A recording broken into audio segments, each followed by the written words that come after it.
Good afternoon, everyone. First of all, I would like to thank all the media group those who are present here to cover us. So, my name is Kya Rachapal, and I'm here to speak on behalf of Arunachal Pradesh Workers Welfare Society. And also, I'm the Secretary Media Cell of Arunachal Pradesh Workers Welfare Society. तो आज हम लोग यहाँ में आया है कुछ बात रखने के लिए. तो we have submitted a letter dated 14 February 2026 regarding unrest labor. So I would like to read out the application. To the Deputy Commissioner, Itanagar Capital Region, Capital Complex, Itanagar, subject prayer for intimation and awareness regarding illegal supply and engagement of laborers without valid license and protocols. तो उसमें कुछ कुछ points है we want to keep here. Exploitations of workers due to lack of legal protection and welfare measures, security and safety concerns, especially in the case of unverified interested migrant workers. They don't have any valid documents except IRP today, IRP only. Lack of exact workers, laborers count in the entire capital, so the revenue loss to the government by bypassing statutory complaints. Disturbance in the fair labor practice and employment opportunities for the local youths of Arunachal Pradesh. Unspecified wages to laborers and working hours without government guidelines. Contractors are deciding and paying minimum wages for workers and laborers without act and rule by their own. As a result, the government is unable to receive proper revenue. In view of the above, we like to inform that we are going to take initiate further verification. तो ये बात को रखने का बाद जो हम लोग we are going to begin our field work, तो फील्ड विजिट करेगा हम लोग ना after this press conference most probably from tomorrow और डे आफ्टर टुमारो. तो उसमें क्या होता है कि आपका जो है हम लोग जो I would like to speak on this unorganised sector. तो गवर्नमेंट ऑफ इंडिया जो है एक तो before the effect before 21 November there were आपका जो वहाँ में 29 लेबर लॉ था. But after the effect of 21 November 2025 government जो पूरा वो 29 लेबर लॉ को कंबाइन करके 4 कोड बनाया है. तो वो 4 कोड जो है आपका जो है मैं आपका यहाँ में रखना चाहता हूँ. जो अनऑर्गेनाइज्ड सेक्टर है ये ऑर्गेनाइज्ड सेक्टर का बोल के नहीं, गवर्नमेंट सर्विस नहीं है बल्कि जो प्राइवेट सेक्टर में है. तो दे आर लाइक दिस. आपका जो कोड ऑन वेजेस 2019 ये एक कोड है. उसका बाद this code replaces payment on wages act 1936, minimum wages act 1948, payment of bonus act 1965, equal remuneration act 1966. तो इसमें की reforms included equal pay for equal work for man and women, provision for national minimum wage, double payment for overtime, 8 hour and 12 hour shift options, 48 hour weekly working limit, mandatory timely payment of wages. ये होता है code on wages 2019. उसका बाद second तो होता है industrial relations code 2020. इसमें क्या है this code replaces industrial dispute act 1947, industrial employment standing orders act 1946, trade union act 1926. इसमें की प्रोविजंस क्या दिया गया है structured dispute resolution mechanism, recognition of trade unions, collective bargaining framework, grievance resolution system. और उसका बाद होता है occupational safety health and working condition code 2020. This code consolidates 13 labour safety laws including factories act, mines act, contract act, contract labour act, interested migrant workman act and others. तो इसमें की highlights क्या थे safe and healthy worker working environment, regulation working hours, leave provisions, women permitted night shifts with safety safeguards, mandatory accident reporting.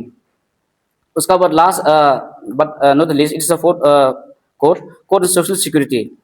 This code replaces 9 social security laws including EPF Act, ESI Act, Maternity Benefit Act, Gratuity Act and others. तो ये है this की provisions में यहाँ में क्या है provident fund है, ESIC है, पेंशन एंड इंश्योरेंस कवरेज है. तो इसमें inclusive of gig and platform workers including Zomato, E cut and delivery hub etcetera. और हम लोग यहाँ में अरुणाचल के लोकल ये AP इट्स है.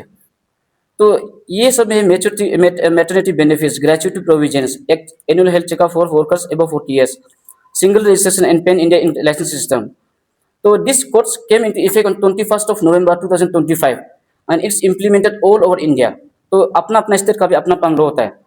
तो मेरा वी आर इसलिए with this we are going for आपका जो है ये के लिए है फील्ड विजिट के लिए हम लोग जा रहे हैं नेक्स्ट मंडे या विद इन दिस वीक में हम लोग जाएगा. We will try to visit every shops and establishment within capital region. यहाँ में आपका कितना जो ये आपका जो डिलीवरी हब है, छोटा छोटा फैक्ट्री है और ये मिनरल वाटर बॉटलिंग फैक्ट्री है, वो सब हम विजिट करेगा कि वहाँ के लेबर का वर्किंग कंडीशन कैसा है, हाउ दे आर लिविंग, उन लोगों को क्या बेनिफिट मिल रहा है अकॉर्डिंग टू वेजेस ना.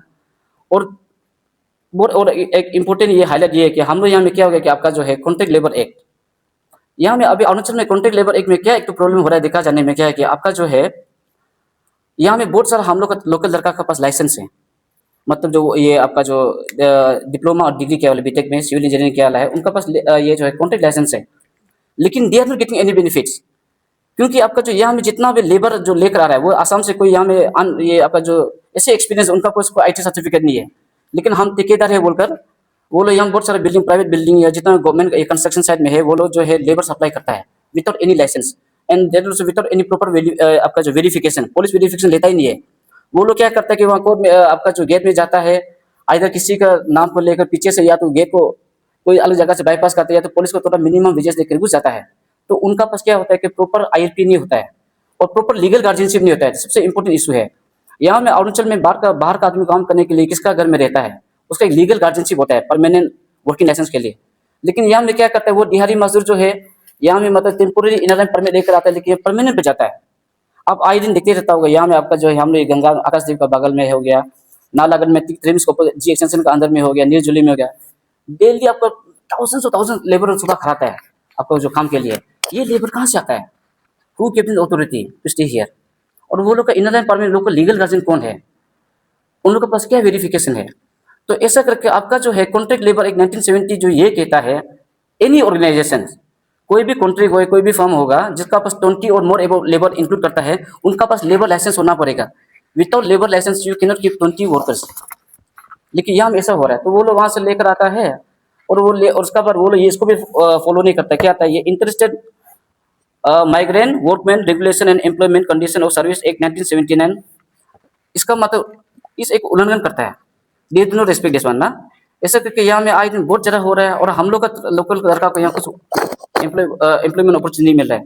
और कुछ लड़का लोग यहाँ में अभी जैसे हम आगे बोला है कि डिलीवरी में अभी हम रिसेंटली आपको देखा है जोमेटो भी यहाँ एंटर हो गया, डिलीवरी हब होगा ये ई कार्ड में काम करता है, लेकिन वो लोग को वर्किंग कंडीशन अच्छा नहीं है. उसका वो लोग को कुछ भी वो जो बेनिफिट नहीं मिलता है जो ईपीएफ ईएसआई मिलना चाहिए कुछ भी नहीं मिलता है. मतलब हार्डली वो रैंडमली हायर कर लिया कोई आपका जो, और एवरी जितना भी आपका जो लेबर को आपका जो हायर करता है वो लोग को लेटर जो नहीं लेटर देना पड़ता है, वो लेटर भी नहीं देता, बस वर्बली एग्रीमेंट कर लिया काम दामाद में लगा दिया. तो ऐसे वर्किंग कंडीशन में क्या हो कि वी आर मतलब जो become slave in our own land, हम लोग को कोई कुछ बेनिफिट नहीं मिल रहा है. तो ये था अनुय सेक्टर. इस बात को लेकर हम लोग फील्ड विजिट करेगा एवरी शॉप्स एंड एस्टेब्लिशमेंट एक यहाँ ईटानगर में है, जितना यहाँ प्राइवेट बिल्डिंग काम कर रहा है, जितना गवर्नमेंट सेक्टर में जितना ये कॉन्ट्रैक्ट काम कर रहा है within capital region will try to visit.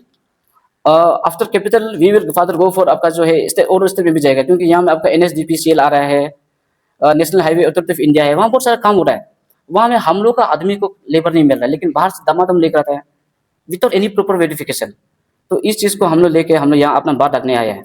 तो मेरा बात को हम यहीं रखा है और मेरा अगली बार बाकी बार तो हमारा ये जीएस सर है जो ऑरेंज पुलिस वर्कर्स वेलफेयर के जनरल सेक्रेटरी श्री अजय दीपक सर वो बोलेगा. Good afternoon media friends. First of all मेरा जो लेफ्ट साइड में ये वुमेन प्रेसिडेंट आदम बोसी और राइट साइड में अभी बताया मीडिया सेल का सेक्रेटरी.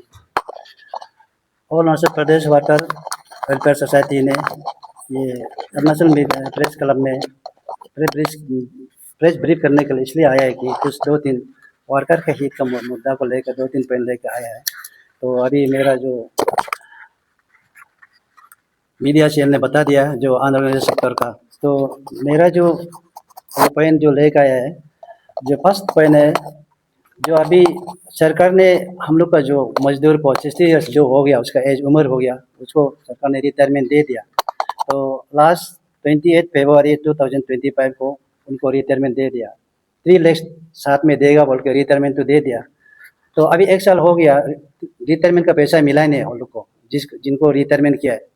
तो अभी हम लोग सोर्स से ऐसे खबर मिल रहा है कि एवरी डिपार्टमेंट जुलाई अगस्तों को प्लानिंग में फाइनेंस में पूरा लीज को दे दिया बोले। तो अभी फाइनेंस डिपार्टमेंट इसको पेमेंट क्यों नहीं कर रहे हैं ना? हम लोग का जो online project work welfare society का विषय ने अभी इसको क्यों अभी पेमेंट नहीं कर रहे हैं? अभी हम लोग का जो मांग है उसको जल्दी पेमेंट कर देना है। 1 साल हो चुका है, बेचारा नौकरी से भी निकल दिया उसको, वो कैसे घर चलेगा? उसको भी थोड़ा जो सरकार अथॉरिटी में जो रहने वाला लोग सोच देने से ठीक है। हम लोग को थोड़ा निर्मता से वो लोग को अपील है। और दूसरा उसको रिटायरमेंट देने का साथ साथ वो एक नियम बनाया है, जो 20 इयर्स इन सर्विस में रहने वाला वो 3 लाख को मिलेगा। जो 20 इयर्स जो सर्विस में नहीं या 15, 18, 19 वाला ये 3 लाख को नहीं मिलेगा। सरकार ऐसे रूल बना दिया।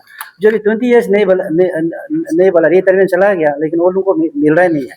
तो इसको देखते हम लोग को बहुत दुख लगा है। हम लोग के पास आते रहते हैं वो लोग, अथॉरिटी के उधर तो आता ही नहीं है। तो हम लोग का ये चिंतन करके देखा है कि इसको 20 इयर्स सरकार नहीं करके 10 इयर्स कर देने से ठीक है, थोड़ा मिनिमाइज करके ना 10 इयर्स जो नौकरी में है रिटायरमेंट देने के बाद उसको 3 लाख को मिलने के लिए सरकार उसको सुविधा कर देने से ठीक है। और इसका साथ में जो 60 इयर्स का जो रिटायरमेंट चला गया उसका वैकेंट पोस्ट है, कॉन्टीजेंसी का वैकेंट पोस्ट है, उसको ऑफिसर लोग एग्जीक्यूटिव लोग मन मर्जी से करते हैं। उसको सिस्टम से करने से ठीक है। हम लोग को जहाँ तक देखा है उसको एंगेजमेंट में प्रॉपरली करने से, जहाँ हमारा अनएम्प्लॉयमेंट का प्रॉब्लम हो वहाँ अच्छा से एंगेजमेंट करने से ठीक है। हम लोग सरकार को वही मांग करता है। जैसा अभी पापुमपारे में से तो वैकेंट पोस्ट है, से तो रिटायरमेंट चला गया, तो पापुमपारे का पोस्ट को तो वहाँ लोअर सुबनसिरी में डालने से नहीं होगा ना। पापुमपारे का पोस्ट को पापुमपारे में देना चाहिए। हम लोग किसान में जो डिपार्टमेंट में, जो सर्कल में, जो डिवीजन में जो खाली है पोस्ट, उसी डिवीजन का जो उसी एरिया का अनएम्प्लॉयड लड़का लड़की लोग को देने चाहिए। तो ऐसे नहीं करके दमादम रैंडम जाता है अपॉइंट कर रहा है, 60 इयर्स जा रहे हैं बोल के, इसको भी थोड़ा सरकार देखने से ठीक है। ये 60 इयर्स का है। हम लोग का जो मांग है 60 इयर्स का जो 3 लाख का जो पैसा है उसको जल्दी से जल्दी फाइनेंस डिपार्टमेंट रिलीज कर देना है। हमारा जो रिटर्न जो चला गया। और जो नंबर 2 पॉइंट है हम लोग का जो आज ये आप लोग का माध्यम से बताएगा बोल के आया है, Arunachal Pradesh staff selection board जो SSB बोलता है। तो स्टाफ सिलेक्शन बोर्ड को ऐसे बनाया गया था, हम लोग का जो नॉलेज में गवर्नमेंट ने ऐसे नोटिफिकेशन दिया गया था, 50% स्टाफ सिलेक्शन बोर्ड ने रिक्रूटमेंट करके इंटरव्यू करके नौकरी देगा। 50% जो डिपार्टमेंट अभी जो सर्विस कर रहे हैं, इन सर्विस कर रहे हैं 10-15 साल से 20-25 साल से और सर्विस कर रहे हैं, उनको प्रमोशनल DPC बेहतर के देने का ये SSB बोर्ड को गठन किया गया था। लेकिन आज हम लोग देख रहे हैं कि 100 का 100% SSB लोग उसको रिक्रूटमेंट करा रहे हैं।